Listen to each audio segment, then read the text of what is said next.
Hola amigos, soy Tavo y hoy quiero hablarles de un tema que estamos enfrentando los inmigrantes y es el PSTQ que reemplaza al PEC y cómo el francés, especialmente la parte escrita, se ha convertido en un reto para todos los que queremos obtener la residencia permanente en Quebec. Lo interesante es que en este programa casi todo depende de ti en un solo aspecto y es tu nivel de francés. Y créeme, la parte escrita no está nada fácil. Antes existía el PEC, que era mucho más directo. Bastaba solo con estudiar o trabajar en Quebec y tener un nivel de francés básico al oral, y con eso era suficiente para hacer tu demanda de la residencia permanente. Ahora, con el PSTQ, el programa de selección de trabajadores calificados, la cosa cambió radicalmente. Este programa se basa en un sistema de puntos. Experiencia laboral, edad y estudios suman, sí, pero el francés tiene un peso muy importante en este nuevo programa. Y no basta solo con hablarlo. Te piden demostrar tu nivel escrito con una prueba oficial, sea el TEF, TEFAC o TCF. Antes no era obligatorio presentar la prueba escrita. Solamente con demostrar tu nivel oral era suficiente. Ahora, si no presentas la prueba escrita, no llegas a los puntos necesarios. Esto genera mucha frustración en esos inmigrantes que trabajan largas jornadas y no tienen tiempo para estudiar y además nunca escriben en francés en su día a día. Aunque trabajen, paguen impuestos y se integren, su residencia depende de un examen escrito. Entonces es por esto que hago este video, porque quiero darte unos consejos prácticos para que puedas superar esa prueba escrita, que fue lo que me funcionó a mí y a mi esposa para nosotros poder pasar esta prueba.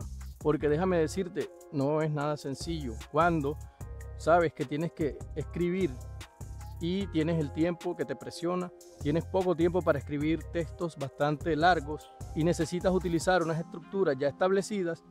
Entonces, escucha estos consejos. Uno de los primeros consejos que puedo darte es que practiques con modelos oficiales de ya establecidos, sea del TEFAC o del TEF o del TCF. En internet se consiguen muchos de estos simuladores que te permiten a ti practicar, sea para la prueba oral o para la prueba escrita. Eso te va a ayudar a que puedas ir preparado en el momento que vayas a hacer tu examen. Otro de los consejos que te puedo dar es que practiques escribiendo a mano. Eso te va a permitir darte cuenta de tus errores y falencias. Te va a permitir darte cuenta de cuál es esa capacidad que tú tienes para escribir, qué palabras te hacen falta en tu vocabulario, qué puedes expresar y qué no puedes expresar. Practica escribiendo correos formales o cartas formales. Eso te va a llevar a que utilices conectores y utilices palabras que son muy utilizadas en el lenguaje formal. Practica escribiendo también en tiempo pasado, porque una de las partes de la prueba está enfocada en el tiempo pasado, sea en passé composé o sea en l'imperfect. En esos dos tiempos que hablan del pasado, tú vas a tener que escribir. Entonces debes memorizar aquellos participios passé que no te sabes de memoria cómo se escribe. Entonces yo te recomiendo que utilices ese tipo de estructuras en pasado que te van a llevar a metrizar o a dominar el tema de escribir en pasado. Otro consejo que te puedo dar es que estés muy atento en la escuela donde tú te inscribes, porque generalmente para hacer el examen ellos te mandan un link donde tú puedes hacer unas simulaciones de la prueba. Para el caso de nosotros, donde nosotros nos inscribimos, mi esposa y yo, nos enviaron como con 15 días de anticipación un enlace donde podíamos entrar y hacer unos simulacros de la prueba, sea en comprensión escrita o en producción escrita. Ejemplo, en la comprensión escrita tú respondes preguntas, luego de leer uno o dos párrafos, allí comienzas a contestar preguntas. Y luego simplemente verificas cuántas preguntas respondiste correctamente o no. Eso te va a ayudar a ti a saber cómo está tu nivel de comprensión escrita. También en ese mismo enlace vas a encontrar la parte de producción escrita, donde vas a tener que escribir en el computador. Y cuando escribes allí, también te das cuenta si sabes utilizar o no todos los accents del francés que a veces nosotros no tenemos claro de qué manera se consiguen en el teclado del computador, de qué manera tú puedes escribirlo. No te preocupes por esa parte, porque en el computador donde tú vas a estar haciendo la prueba, generalmente va a estar una barra en el monitor que te va a permitir seleccionarlo con el mouse, cuál es el accent que tú necesitas para la palabra que estés escribiendo. ¿Cuál es el problema de eso? Que eso te resta un poco de velocidad, buscarlo con el mouse. Generalmente es mejor que tú te lo sepas escribiéndolo en un teclado en francés, ya que eso te va a dar mucha velocidad a la hora de escribir. Y recuerda que no tienes mucho tiempo para hacer la prueba. Tienes que tratar de economizar al máximo el tiempo que tienes para poder luego, cuando termines de escribir, revisar lo que escribiste y poder enviarlo. No planifiques tu tiempo solamente en el tiempo de escribir. Tienes que mirar que te quede tiempo para revisar lo que escribiste. Allí te vas a dar cuenta si te hace falta una coma, si te hace falta coherencia en lo que escribes, porque también tiene que tener una estructura a la hora de escribir. La coherencia con la que escribes también es muy importante. Hay una estructura que hay que respetar. Todo eso te lo enseñan en los tutoriales que aparecen en internet. En internet, en los canales de YouTube, existen muy buenos canales que te preparan para esta prueba escrita. Yo voy a dejarte unos enlaces que me sirvieron a mí de canales de YouTube que me permitieron estudiar y prepararme bien para la prueba. Tienes que guardar una coherencia, una sintaxis especial para que esa prueba sea un éxito para ti. Por ejemplo, tú tienes que respetar el tipo de redacción con la cual te escriben a ti el texto principal del cual tú te vas a basar para hacer tu texto. Generalmente hay unos estilos que son como periodísticos, otros son estilos históricos, estilos que son, digamos, más poéticos. Ese tipo de estilo, según como te escriben a ti, tú tienes que tratar de seguir el mismo estilo. Generalmente es como si fuera un artículo de prensa que escribe una persona que generalmente escribe columnas de prensa. Luego tú tienes que seguir esa misma línea que él escribió. Por ejemplo, él comienza una noticia sobre un tema en particular y tú tienes que escribir si estás de acuerdo o no con ese tema que él tocó en la noticia. Por ejemplo, en el tema que me tocó a mí, sobre el periodista que escribía que él no estaba de acuerdo que existieran comerciales en la televisión que hablaran sobre alimentos azucarados para los niños. Entonces yo tenía que escribir si estaba de acuerdo con que se quitaran o no los comerciales o las pautas comerciales en la televisión, en la radio, sobre los alimentos azucarados de niños. Entonces yo tenía que escribir 3 razones por las cuales yo estaba de acuerdo o no estaba de acuerdo con ese argumento del periodista. Entonces tú tienes que escribir eso en 200 palabras y tienes que decir por qué estás de acuerdo o por qué no estás de acuerdo con el tema principal. Ojo, que por ejemplo en mi caso había 2 temas en uno solo, pero tenía que hablar del que era el tema principal. Yo podía hablar de los alimentos azucarados y lo dañinos que pudieran ser, pero ahí me estuviera equivocando. Yo tenía que concentrarme en el hecho de que eran los anuncios o los comerciales sobre los alimentos, no los alimentos como tal. Entonces hay que tener cuidado a qué tema atacas, porque eso también te baja puntos a la hora de calificar la prueba. Es allí, en ese tipo de pruebas, donde tienes que utilizar bien los conectores, tienes que utilizar bien argumentos sólidos con estructuras claras sobre el francés para que te puedas tener tu nivel mínimo que te piden para la residencia permanente. Tienes que tratar de enriquecer con tu argumento con muchas palabras en francés sofisticadas que te permitan obtener un alto puntaje en francés, porque no es lo mismo escribir la respuesta tuya de manera muy básica con un nivel de francés bastante básico. Eso no te va a dar la puntuación suficiente para que puedas llegar al nivel de francés que necesitas para tener la residencia permanente.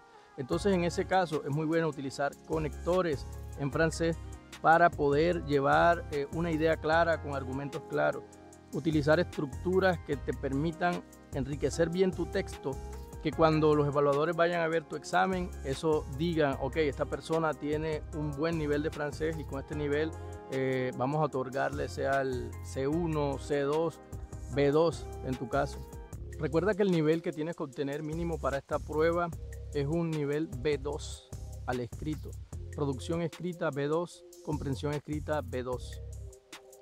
Claro está que si tú sacas un C1, C2, que ya viene siendo un nivel más avanzado de francés, es muchísimo mejor para la demanda de la residencia permanente, te da muchísimo más puntos. Por eso es que te digo que depende absolutamente de ti tener estos puntos, subir o bajar tu puntuación en tu demanda de la residencia permanente en Arrime, en el programa del PSTQ. Con el hecho que memorices unos 10 a 15 conectores, ya eso sube tu nivel de francés. Trata de memorizar también los participios passés, que generalmente se nos olvidan, sobre todo los que son irregulares, porque esos son de memoria. Los otros los puedes sacar con estructuras que aprendes en la francización o en cualquier otro curso de francés. Trata de aprender bien los tiempos verbales básicos, el presente, el pasado, el futuro simple, el futuro próximo. Eso te va a ayudar a que cuando escribas en tu producción oral vas a tener un buen nivel de francés. Otra cosa que hicimos mi esposa y yo fue utilizar la inteligencia artificial para programarla de tal manera que fuera como un profesor de francés que nos calificara nuestro examen. Entonces lo que hacíamos era escribir en Word según la estructura que pedía la prueba, ya habiendo tenido antes el simulador de la escuela donde íbamos a presentar el examen. Entonces copiábamos y pegábamos ese texto que nosotros escribíamos en Word y se lo pasábamos a la inteligencia artificial, que ya tenía un prompt que permitía configurarlo como un profesor. Entonces él decía, te falta esto, te falta lo otro, mejora esto aquí, trata de utilizar este conector en esta parte, esto no tiene coherencia con esto otro, tiene todos estos errores ortográficos. Entonces eso es muy útil para nosotros poder practicar todos los días antes de la prueba. Mi esposa y yo practicamos, digamos, todos los días una semana antes de la prueba. En la noche nos poníamos a practicar, practicábamos 1 hora, 2 horas, y con eso nos preparamos lo suficiente para poder hacer ese examen. Colocábamos un cronómetro según lo que decía el tiempo estipulado en el simulador y de esa manera practicábamos en un archivo de Word y lo pegábamos en la inteligencia artificial, sea ChatGPT o cualquier otra que tú quieras utilizar, y ella nos corregía y nos decía para pasar el TEFAK en este tipo de prueba de producción escrita, este texto necesita estar enriquecido de esta manera, esto que escribiste está muy bien, pero puedes corregirlo, puedes mejorarlo haciendo esta otra cosa. Y el mismo ChatGPT nos generaba nuevos temas, nuevas frases con las cuales teníamos que comenzar a practicar nuestro texto. O sea, generaba de manera random nuevos temas y con eso practicábamos nosotros. Y así hacíamos todas las noches antes de la prueba. Es muy clave que aprendas a dominar el teclado en francés. Si no tienes un teclado en francés, un computador con un teclado en francés, busca la manera de que puedas practicar con un teclado en francés donde puedas encontrar y aprenderte de memoria cómo sacar todos los acentos del idioma francés para que sea mucho más rápido y productivo tu prueba cuando la presentes. A veces cuando tú comienzas a clicar sobre la pantalla, sobre el computador, eso te consume demasiado tiempo. Sí, tú lo ves allí, pero el hecho de quitar la mano de tu teclado y pasarla al mouse y nuevamente ir a la pantalla, eso te va restando tiempo y el tiempo es clave en esta prueba. Así que si tú vas a hacer la demanda de tu residencia permanente a través de este programa, concéntrate mucho en prepararte para este examen, sobre todo en esta prueba escrita que no es nada sencilla. Recuerda que te voy a dejar los links en la descripción de este video. No olvides suscribirte al canal o compartir con aquellas personas que están en este proceso de la demanda de la residencia permanente, que están aquí en Canadá o que inclusive están fuera de Canadá y quieren presentar este tipo de pruebas para que puedan prepararse de manera correcta. Espero que estos consejos que te he dado te sirvan, ya que fue mi experiencia y a mí me funcionó. Tal vez tú aprendes o estudias de otra forma y eso es aceptable, pero esta es la forma que a mí me funcionó y veo que es bastante efectiva. Creo que esto le puede servir a muchas más personas, así que no olvides de compartirlo. Recuerda que mi nombre es Gustavo Calderón y este es mi canal en el cual comparto mi experiencia de vida aquí en Quebec, Canadá, y puedo compartirles muchas cosas más que van a ayudar a todos aquellos que vienen llegando a este país como inmigrantes. Y aquellos que todavía no han llegado a este país pero tienen el sueño de emigrar a Canadá, todos estos consejos sé que les van a servir a ustedes mucho más adelante. Así que muchas gracias por ver este video y nos vemos en la próxima. Bye.